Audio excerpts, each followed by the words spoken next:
Assalamualaikum warahmatullahi wabarakatuh. Ila hadratin Nabi Mustafa Rasulullah sallallahu alaihi wasallam wa ila kaffatil anbiya'i wal mursalin wa ila jami'il muslimin wal muslimat wal mu'minin wal mu'minat wa li masyaikhina wa li asatidatina al ahya'i minhum wal amwat.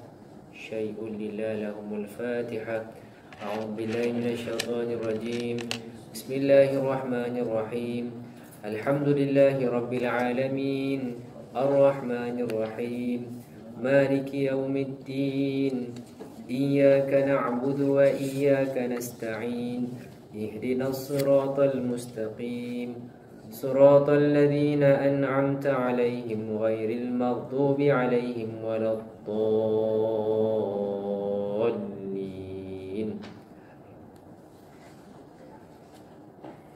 Alhamdulillah wassalatu wassalamu ala Rasulillah wa ala alihi wa sahbihi wa man wala. Allahumma inna nas'aluka ilman nafi'a wa razuqna fahma. InsyaAllah diteruskan malam ini perbincangan kita dengan menggunakan buku 40 hadis amalan sedikit pahala yang berganda. Pada pertemuan kali ini kita akan meneruskan dengan perbincangan pada muka surat 116. Di sini dinyatakan panduan beramal. Para ulama mempunyai pandangan yang berbeza. Khilaf di sini membawa maksud pandangan yang berbeza dalam kalangan ulama Islam. Khilaf dalam mereka memahami hadis-hadis tentang fadilat salat sunat selepas Isya kepada dua pendapat. Di sini ada dua pendapat berkenaan dengan salat sunat yang dilakukan selepas fardu Isya. Yang pertama ialah para fuqaha. Fuqaha ini kalimah jamak, kalimah plural kepada faqih. Faqih itu bermaksud mereka yang memahami agama. Dari sudut terutamanya dalam bidang fiqih, kefahaman agama, fiqih. Jadi mereka yang memahami, yang menguasai ini dirujuk sebagai faqih. Dan kalau dalam bilangan yang ramai maka merujuk sebagai fuqaha. Fuqaha mazhab Syafi'i dan yang lain-lain mengatakan ia merujuk kepada salat sunat biasa, termasuk dalam qiyamul lail, dan tidak termasuk dalam sunat rawatib. Ini pandangan yang pertama, yang mana menyatakan salat sunat selepas Isya ini adalah salat sunat biasa yang termasuk dalam qiyamul lail, tidak termasuk dalam rawatib.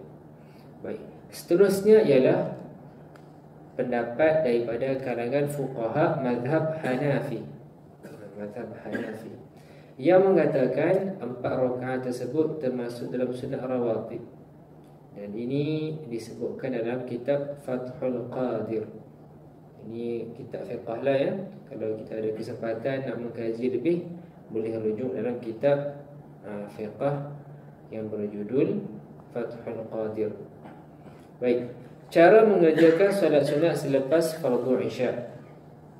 Bagi pendapat yang pertama yang mengatakan dia bukan termasuk solat sunat rawatib. Maksudnya pendapat yang pertama yang mengatakan solat ini solat sunat biasa. Mula-mula kita kerjakanlah dahulu 2 rakaat ba'da Isya seperti lafaz berikut: usolli sunatal Isya'i rak'ataini ba'diyatan lillahi ta'ala. Rakaat yang pertama baca surah Al-Fatihah diikuti surah Al-Kafirun. Rakaat yang kedua dibaca Al-Fatihah diikuti Al-Ikhlas. Setelah memberi salam, bangun lagi dengan mengerjakan 4 rakaat yang bukan rawatib ini. Untuk mengerjakannya ialah ada 2 cara. Yang pertama ialah 2 rakaat, dan cara yang kedua ialah 4 rakaat sekaligus. Okey. Dia buat 2 rakaat ba'diyah yang lebih dahulu, barulah dilakukan 4 rakaat yang bukan rawatib. Jadi semua sekali 6 kan. Cara yang pertama ialah 2 rakaat terlebih dahulu dengan lafaz berikut: usalli salatul isya raka'ataini.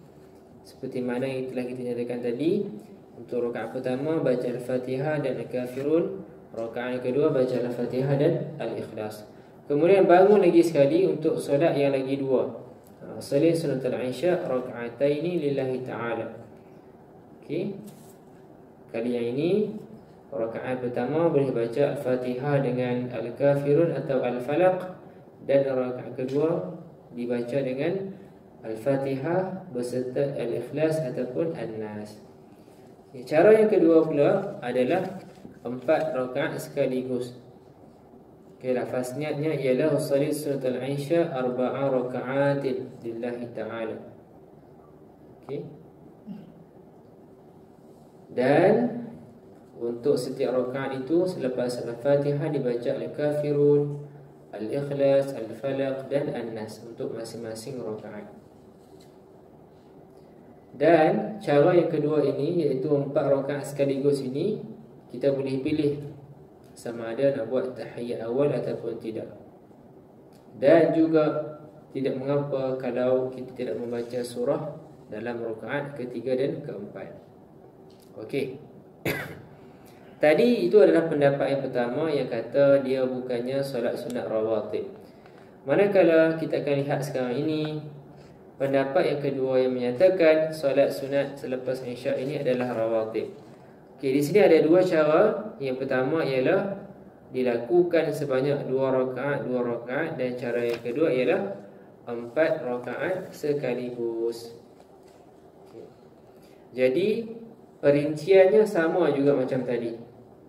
Bagaimana nak lakukan 2 rakaat ataupun kita nak lakukan 4 rakaat sekaligus. Sama je cara dia.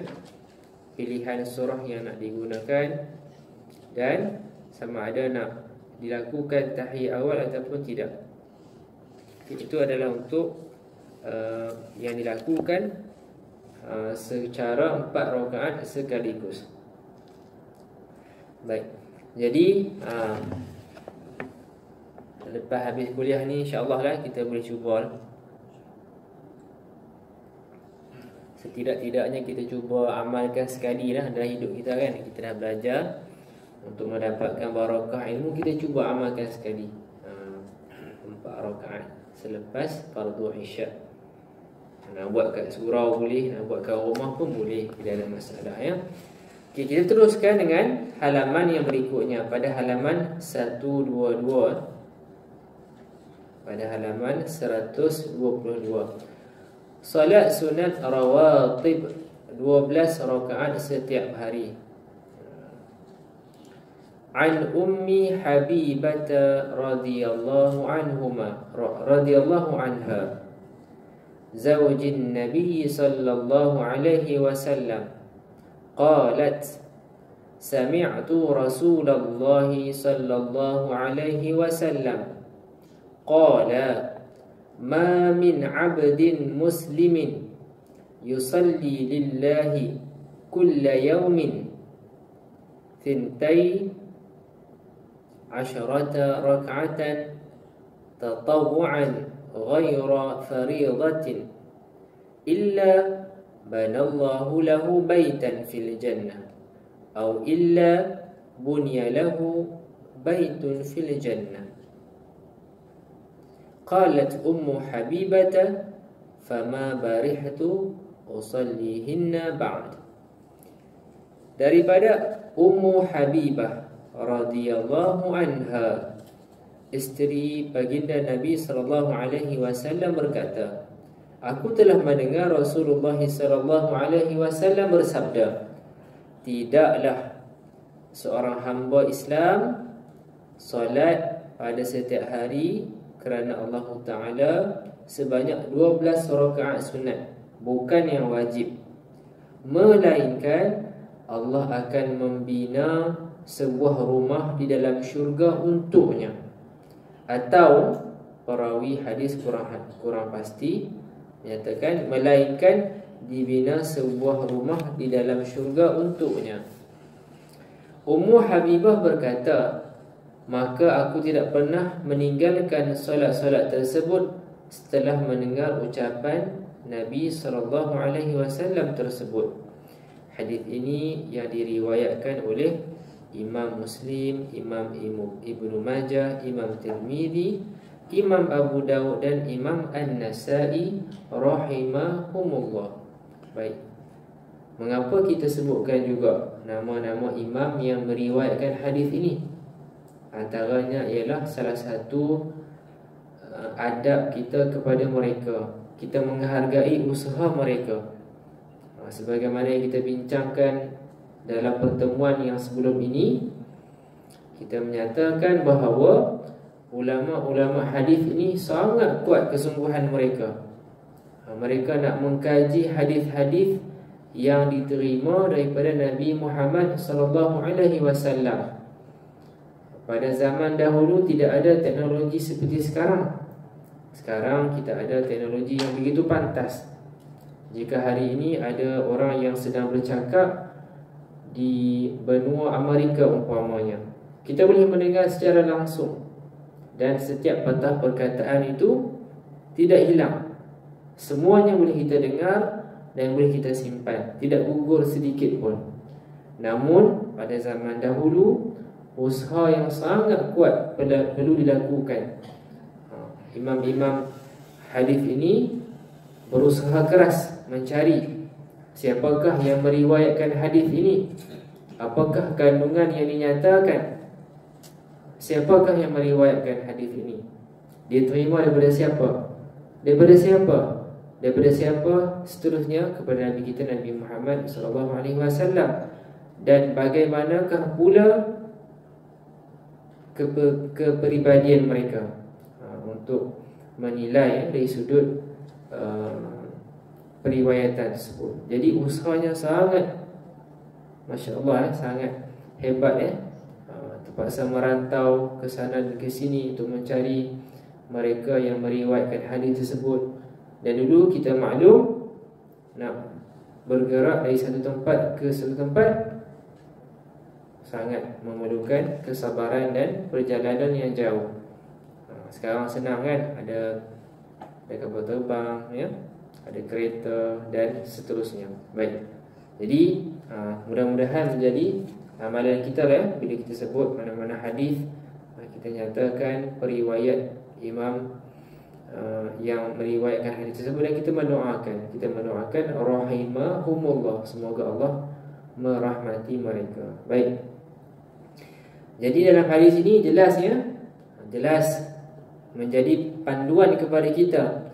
12 rakaat sunat ini yang dilakukan secara harian, yang bukan yang wajib, maka insya-Allah Allah Ta'ala akan membina syurga. Di dalam syurga rumah untuk kita, insya-Allah. Mudah-mudahan kita mengamalkannya. Baik. Jadi kena ingat, yang asas itu adalah solat fardu. Yang tu memang kena jaga sungguh-sungguh. Rukun Islam kita ni yang 5 tu kena jaga betul-betul. Tak boleh main-main. Solat fardu tu kita jaga betul-betul. Pastikan yang ini dilaksanakan dengan yang baik, dengan cara yang terbaik. Barulah kita beralih untuk melihat solat sunat. Jangan kita duk kalut nak buat solat sunat sahaja, solat fardu terabai. Itu salah aturannya. Yang pastinya solat fardu jaga betul-betul. Yang tu yang paling mustahak kita kena jaga. Kerana amalan yang pertama yang akan disoal, diperiksa nanti di akhirat nanti adalah solat kita. Jadi solat fardu ni jaga betul-betul. Selepasnya baru kita berikan perhatian untuk menjaga solat sunat. Dalam contoh yang lain diberikan ya, umpamanya kita duk sibuk nak qiyamul lail dengan solat-solat sunat. Ya. Kita ada semangat yang kuat untuk solat sunat, qiyamul lail. Tetapi kita silap strategi. Solat subuh tertinggal sebab penat sangat. Solat sunat dia utamakan solat sunat yang biasa, yang biasa waktu qiyamul lail, tapi dia tersilap strategi. Subuh dia tertinggal sebab penat sangat, tertidur. Jadi itu kita kena betulkan, susun atur keutamaan. Solat subuh kena jaga betul-betul, baru lepas tu kita berikan kesungguhan untuk solat sunat sebelum subuh dan solat malam qiyamul lail. Itu dia punya strategi kita ya. Baik. Janganlah pula kita salah faham ya, sebagaimana yang kita biasa sebut sebelum ini, bila dia nampak fadilat ini, maka dia telah mengabaikan perkara yang lain. Diutamakan solat sunat saja, tak boleh. Solat fardu itu yang lebih diutamakan, kemudian solat sunat. Baik. Solat sunat rawatib 12 rakaat ini yang dinyatakan yang mana satu okey, kita lihat kat sini. Mula awal pagi 2 rakaat sebelum subuh. 2 rakaat sebelum subuh. Mafhum hadis menyatakan 2 rakaat sebelum subuh ini lebih baik daripada dunia dan seisinya. Seronok kan, insya-Allah lagi mahal daripada kereta yang paling mahal, lagi mahal daripada rumah yang paling mahal. Itu dia fadilat solat fardu, solat sunat sebelum subuh 2 rakaat. Kemudian masuk waktu zuhur 4 rakaat sebelum zuhur dan 2 rakaat selepasnya. Jadi dah berapa dah ni? 2 tambah 4 tambah 2 dah 6 ya. Berapa? 8 ya? 8. Saja tu nak test kira dah. Okey, 2 campur 4 campur 2 berapa? 8 ya. Dah 8 dah. Okey, kemudian solat sunat selepas maghrib 2 rakaat. Jadi berapa dah? 10. Dan yang lagi 2 ialah apa dia? Selepas Isyak. Jadi insya-Allah kalau hari ni kan kita duduk seronok kan, duduk daftar dekat developer kan, nak beli rumah baru kan, kita bangang lah, kata duit cukup semua, kita pergi tengok model-model rumah kan, kita daftar nama semua. Ini analoginya, kita nak berusaha sungguh-sungguh nak dapatkan tempat rumah di syurga nanti. Maka kita usahakan ya, 2 rakaat sebelum subuh. Dan saya nak bawa satu lagi ya, perbincangan ya, berkenaan dengan 2 rakaat sebelum subuh. Dalam mazhab kita, mazhab Imam Syafi'i, jika kita memang telah melaziminya, waktu biasa kita memang buat solat sunat 2 rakaat sebelum subuh kan. Waktu biasa kita buat memang macam itulah. Andai kata ditakdirkan pada satu hari itu kita tak sempat. Orang utara dan ni maksudnya sempat. Tak dan tu maksudnya tak sempat lah tak dan. Kerana hari itu kita tak dan, boleh jadi kereta kita ada masalah.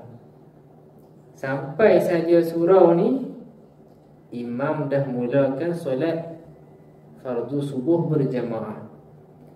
Jadi nak buat macam mana? Rugilah kan, sebab pahala besar tadi. Kita sertai terlebih dahulu solat fardu subuh berjamaah itu. Kemudian nanti bila dah habis, bila balik rumah ke, bila dah keluar waktu yang dilarang untuk bersolat nanti, maka kita boleh qada solat sunat sebelum subuh tu. Kan? Hebat tak?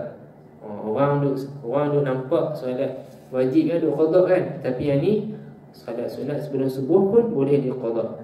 Namun bagi mereka yang memang melazimilah, bukannya yang jenis bangun lambat ke semua ada. Ini memang orang yang dah memang konsisten, maka dibolehkan untuk mereka ya. Baik. Manakala jika tidak silap saya lah ya, dalam pendapat mazhab Hanafi ya, mazhab Imam Abu Hanifah, seandainya solat fardu subuh itu imam baca dalam surah yang agak panjang, kan? Dia sampai-sampai imam sedang mengimamkan solat fardu subuh dan dia membaca surah yang kita nampak memang panjang lah kan. Jadi jika kita sempat untuk solat sunat, maka dibolehkan. Itu mengikut mazhab Imam Abu Hanifah. Maka boleh disunatkan ditunaikan terlebih dahulu solat sunat sebelum subuh itu, kemudian sertai solat fardu subuh berjamaah. Sebab ulama sekali lagi melihat betapa beratnya, betapa hebatnya pahala yang diberikan kepada orang yang melakukan solat sunat sebelum fardu subuh. Maka sebab kita tak mau tertinggal peluang pahala itu, maka ulama berfikir membolehkan untuk solat sunat terlebih dahulu. Maksud saya, jika ruang mengizinkan, buat dulu. Ini dalam pendapat Imam mazhab Hanafi. Kalau kita terlebih dahulu sertai solat itu, kemudian nanti qada ya. Okay, baik. Cara mengerjakan solat sunat 2 rakaat sebelum subuh. Usalli sunnata subhi raka'ataini lillahi ta'ala. Sahaja aku solat sunat subuh 2 rakaat kerana Allah Ta'ala. Dan boleh dibaca selepas Al-Fatihah. Rakaat pertama boleh dibaca Al-Kafirun, rakaat kedua dibaca Al-Ikhlas. Okey, selesai ya.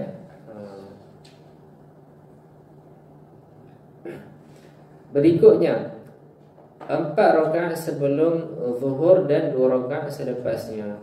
Jadi untuk zuhur ni semua sekali ada 6 rakaat lah ya. 4 rakaat sebelum dia dan 2 rakaat selepas dia. Jadi cara tu kita telah bincangkan sebelum ini. Yang 4 rakaat sebelum zuhur itu sama ada nak buat 2 tambah 2 ataupun 4 rakaat sekaligus. Manakala 2 rakaat selepas zuhur pula seperti berikut. Salli sunatal zuhri rak'ataini ba'diyatan lillahi ta'ala. Rakaat pertama boleh dibaca Al-Kafirun dan rakaat kedua boleh dibaca Al-Ikhlas. Okey, teruskan dengan 2 rakaat selepas maghrib. Salli sunatal maghribi rak'ataini ba'diyatan lillah. Okay, dan rakaat pertama seperti tadi boleh baca Al-Kafirun, rakaat kedua boleh dibaca Al-Ikhlas. Seterusnya 2 rakaat sebelum Isyak dan 2 rakaat selepasnya. Jika sebelum Isyak rakaatani qabliyatan dan selepas Isyak ialah ba'diyatan lillahi ta'ala. Jadi insya-Allah lah, banyaklah menu ni kan untuk kita kan. Boleh masukkan dalam kita punya diary kita untuk dijadikan antara amalan untuk kita lakukan selain solat fardu. Solat fardu tu pasti kita kena jaga betul-betul. Maka selepas itu kita berikan perhatian, berikan tumpuan, berikan komitmen untuk mendirikan solat sunat. Dan dulu kita bincang solat sunat ini pun perlu diberikan perhatian kerana insya-Allah boleh menampung apa-apa kekurangan yang ada dalam solat fardu kita. Contohnya solat fardu kita ni dapat 10 markah sahaja, hilang dekat tempat lain, maka solat sunat ini akan membantu tambah markah kepada solat fardu kita. Itu antara usaha yang kita nak buat. Sebab solat ni adalah amalan pertama yang akan dihisap nanti di akhirat. Kalau kita lepas solat ni, insya-Allah pemeriksaan ibadah-ibadah yang lain berikutnya akan jadi senang. Itu yang kita nak usahakan, solat ni supaya dapat dilakukan dengan baik. Dan Alhamdulillah di Malaysia ini dengan usaha yang kita lakukan dengan sekian lama, Alhamdulillah sekarang ni kan, tengok dekat radio-radio, dekat TV-TV semua kan ada kan, dinyatakan waktu solat pukul berapa, azan pukul berapa kan. Alhamdulillah kita bersyukur banyak sangat kemudahan yang ada sekarang ni. Okay, baik. Kita teruskan dengan topik yang berikutnya, tajuk berkenaan bacaan. Muka surat 127. Terus kepada 128 ya. Okey. Membaca Al-Quran, bersolawat, bertasbih, bertahmid, bertahlil, bertakbir dan bacaan-bacaan lain termasuk dalam kategori berzikir kepada Allah. Itu dia punya kelompok yang besar, berzikir kepada Allah.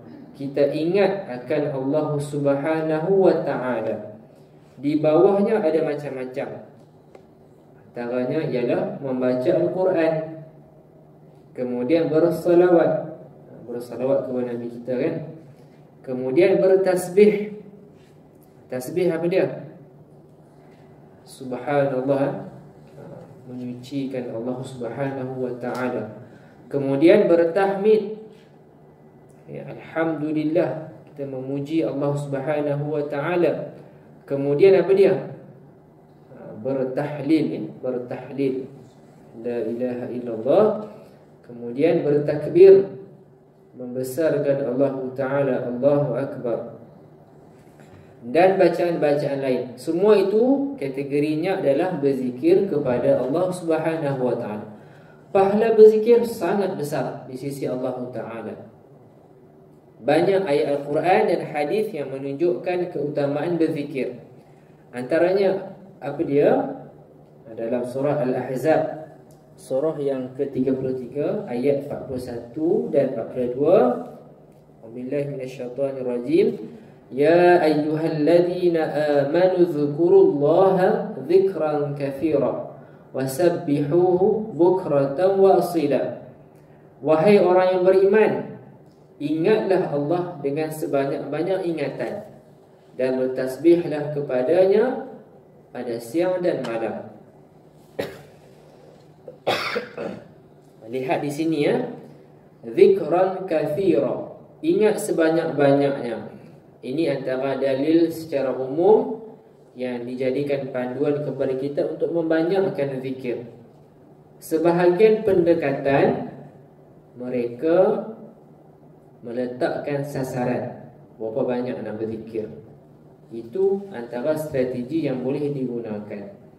Sebab di sini dah diberikan panduan, ingatlah Allah SWT sebanyak-banyaknya. Maka kalau kita nak jadikan strategi, boleh dijadikan strategi. Nak gunakan bilangan. Kalau bilangan yang memang ada nas dia, ada panduan daripada hadis, antaranya apa dia? Lepas kita duduk solat ni, solat fardu ni, apa kita zikir? Subhanallah 33 kali, Alhamdulillah 33 kali, dan Allahu Akbar 33 kali. Jadi semua tu 99, dan ditutup dengan satu yang last itu kan, Allahu Akbar kabira walhamdulillah katsira sampai habis, maka genaplah 100. Dan fadilatnya apa dia? InsyaAllah dosa kita akan diampunkan, dosa kecil kita, walaupun sebanyak buih di lautan. Okey. Yang lain pun sama. Kalau nak dijadikan sasaran harian, boleh diletakkan. Contohnya nak mulakan minggu ni, nak mula sehari bertahlil 100 kali. Sebagai usaha orang-orang yang baru ni lah, nak biasakan diri. Minggu pertama ni sehari 100 kali. Dengan niat, mudah-mudahan nanti diri kita ni terbiasa berzikir dengan begitu banyak kepada Allah, sebagaimana yang dinyatakan dalam ayat Al-Quran ini. Lama-lama kita biasa, maka nanti insya-Allah lidah ni dia akan jadi automatik lah. Ataupun orang kata apa, subconscious, terbiasa sebut la ilaha illallah, la ilaha illallah. Itu dia. Okey. Seterusnya ayat yang berikutnya dalam surah Ar-Ra'd. Ar-Ra'd, surah yang ke-13 ayat yang ke-28. Alladzina amanu wa tatma'innu qulubuhum bi dzikrillah. Ala bi dzikrillah tatma'innul qulub. Mereka yang beriman itu akan menjadi tenteram hati-hati mereka dengan mengingati Allah. Ingatlah bahawa dengan mengingati Allah, hati akan menjadi tenteram. Ini yang dinyatakan dalam ayat Al-Quran. Hari ini, dunia moden hari ini, dengan pelbagai latar belakang, pelbagai lapisan yang ada, mereka ada cara masing-masing untuk tenangkan fikiran. Macam-macam lah. Ada yang pergi berjalan, ada yang memasak, ada yang memancing, bersukan, main golf, macam-macam. Itu boleh cubalah, ya. Tapi di sini yang asas yang disebutkan dalam panduan Al-Quran, kita kena cubalah, kita berzikir kepada Allah Subhanahu wa ta'ala, ya. Ingatkan Allah Subhanahu wa ta'ala, berzikir. Dan terutamanya tuan-tuan dan puan sekalian, yang kita jangan orang kata apa, jangan terlepas pandang, jangan tinggalkan, ialah bersalawat kepada Nabi kita. Ustaz-ustaz, tok-tok guru beritahu, salawat ini insya-Allah siapa sahaja yang lakukan salawat ini, insya-Allah akan diterima oleh Allah Ta'ala. Sungguh pun orang itu dia macam lalai sikit, akan diterima oleh Allah Subhanahu Wa Ta'ala. Tak kira siapa pun, insya-Allah akan diterima oleh Allah Subhanahu Wa Ta'ala. Maka selawat antaranya jangan kita tinggalkan, kita usahakan, ya. Baik.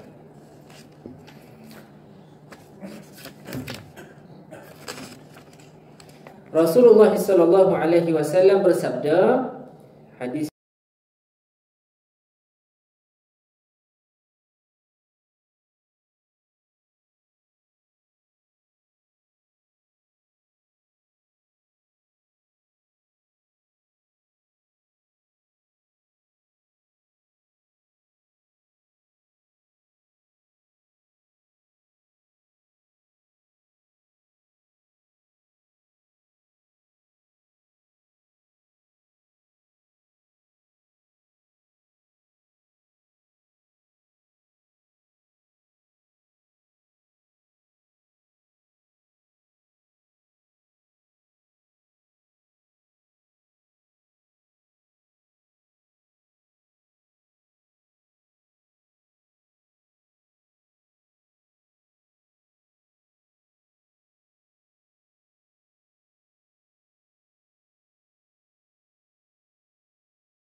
wa ta'ala. Ingat akan Allah Subhanahu wa ta'ala. Baik. Berzikir ni pun ada tahap-tahapnya. Okey. Macam mana kita nak menambah kualiti itu? Maka antaranya adalah dengan usaha belajar ilmu lah. Umpamanya kan, dalam zikir kita membaca Alhamdulillah, kita memuji Allah Subhanahu wa ta'ala, kita bersyukur kepada Allah Subhanahu wa ta'ala. Nak menambah keseronokan, kelazatan kita berzikir itu, antaranya ialah dengan kita ada ma'rifah. Kita kenal, maksud saya dari segi kita belajar ilmu tauhid, kita kenal akan Allah Subhanahu wa ta'ala. Ya, semasa kita melafazkan Alhamdulillah itu, kita kenang balik betapa banyaknya nikmat yang Allah Ta'ala kurniakan kepada kita. Semasa kita menyebut Subhanallah, ya, maksud dia apa? Maha suci Allah. Maka di situ kita ingat balik ilmu-ilmu dalam bidang akidah yang kita belajar. Bagaimana Allah Subhanahu wa ta'ala ini esa dari sudut af'alnya, dari segi sifatnya. Allah Ta'ala itu macam mana? Allah wujud, qidam, baqa dan seterusnya. Seumpamanya dalam perbincangan sifat 20, kita kembali ingat dan faham akan keagungan Allah Subhanahu wa ta'ala. Itu yang akan menambah kualiti zikir kita kepada Allah Subhanahu wa ta'ala. Kita baca dan kita faham, dan kita boleh hubung kaitkan dengan ilmu-ilmu yang kita pelajari. Okay, baik. InsyaAllah sikit lagi ya. Mungkin kita teruskan ya dengan halaman 131 ya. 131 InsyaAllah. Kelebihan membaca Al-Quran, fadilat membaca satu huruf Al-Quran. An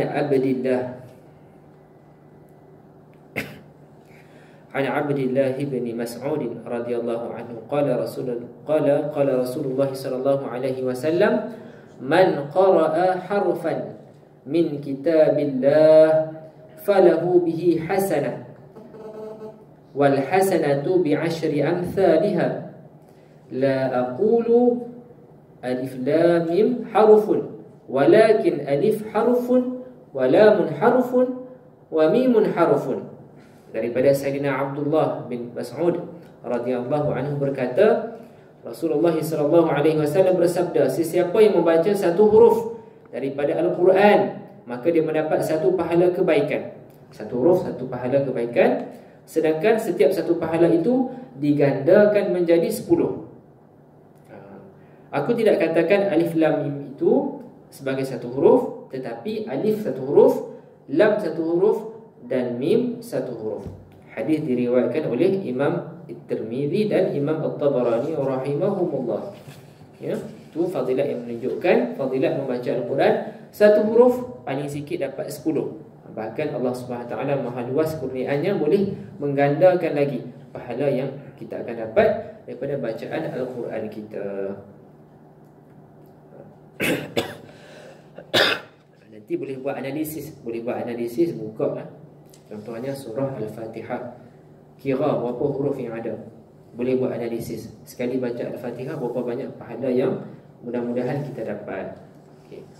Baik, InsyaAllah untuk pertemuan pada kali ini boleh kita tangguhkan pada halaman ini. Dan InsyaAllah pada pertemuan yang akan datang kita akan teruskan lagi dengan halaman 132 yang membicarakan kisah-kisah bagaimana salafus salih dan orang-orang yang abrar ya, orang-orang salihin, mereka bersungguh-sungguh dalam membaca Al-Quran ya. Dan teruskan dengan fadilat membaca surah Al-Fatihah. Mudah-mudahan kita ada peluang untuk bertemu pada pertemuan akan datang. Baik, apa yang kita rancang pada malam ini, sementara menantikan azan waktu isyak, lebih kurang 4-6 minit lagi, maka kita isi dengan zikir kepada Allah Subhanahu wa taala. Tadi kita dah bincangkan fadilat zikir kan. Mudah-mudahan menjadi amalan kita. Kita nak praktiskan pada malam ini ya, insya-Allah. Yang kita akan zikir tahlil ya. Kan. Dulu kalau dekat tempat-tempat lama kita kan, ada apa? Majlis tahlil kan. Biasa duk zikir kan. Bila ni